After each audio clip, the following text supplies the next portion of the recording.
16h20, c'est Virgile sur M. Bienvenue sur M, nous parlons du monde animal, on les adore, nos animaux de compagnie, et elle les adore particulièrement, c'est toute sa vie. C'est Karine Métro, présidente de l'association SOS Chien Polaire qui est avec nous dans Les Experts. Bonjour Karine. Bonjour Virgile. La période estivale, on y arrive à grands pas et nos chiens sont forcément exposés à de multiples risques. Et parmi les risques que nous rencontrons durant les beaux jours, il y a l'épillé.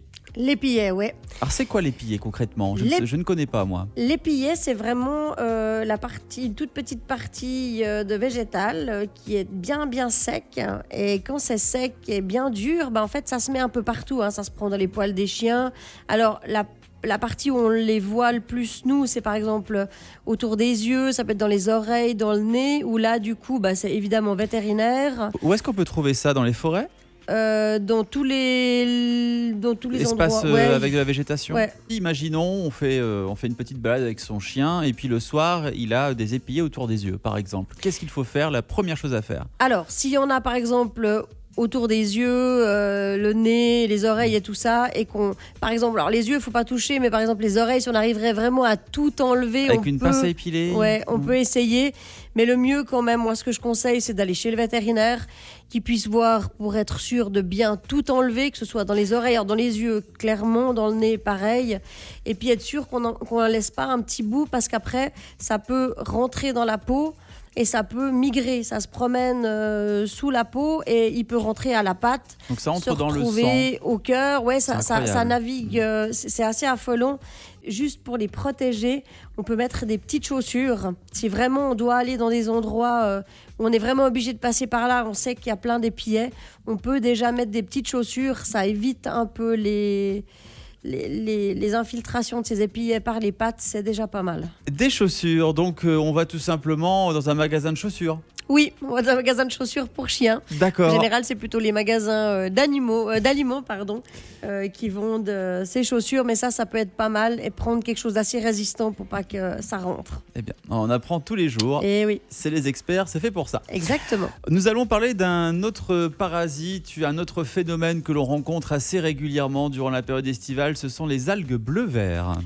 Ouais, alors les algues bleu-vert, il faut vraiment faire attention. On appelle ça les cyanobactéries. C'est vraiment une saleté. Donc c'est pour les chiens qui vont se baigner dans le lac.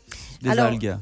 Ouais, c'est dans le lac, mais c'est surtout en général dans les eaux stagnantes ou les eaux très chaudes. Donc on a ça quand il fait super chaud.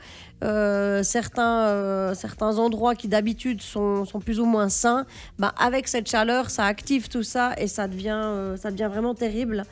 Ce qu'il faut vraiment faire attention, c'est que si l'animal a bu cette eau ou a été dedans, il faut vraiment contacter le vétérinaire. On sait qu'avec ces cyanobactéries, on a énormément de chiens qui décèdent de ça. Quels sont les symptômes si on suspecte notre chien d'avoir justement bu l'eau d'un lac contaminé par les algues bleu-vert ?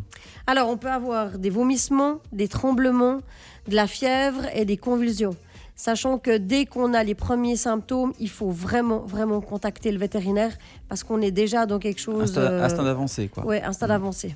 Donc n'hésitez pas en cette période de beaux jours, de période estivale avec de fortes chaleurs, si votre chien a un comportement anormal, n'hésitez pas à consulter un spécialiste et donc un vétérinaire. Ça peut être une urgence vitale pour votre toutou. Merci infiniment pour tous ces conseils, toute cette prévention, ma chère Karine Métro. Je rappelle que vous êtes présidente de l'association SOS Chien Polaire à Payerne. On se retrouve en pleine forme la semaine prochaine pour d'autres conseils avec nos animaux de compagnie. Avec grand plaisir, merci beaucoup. M Média.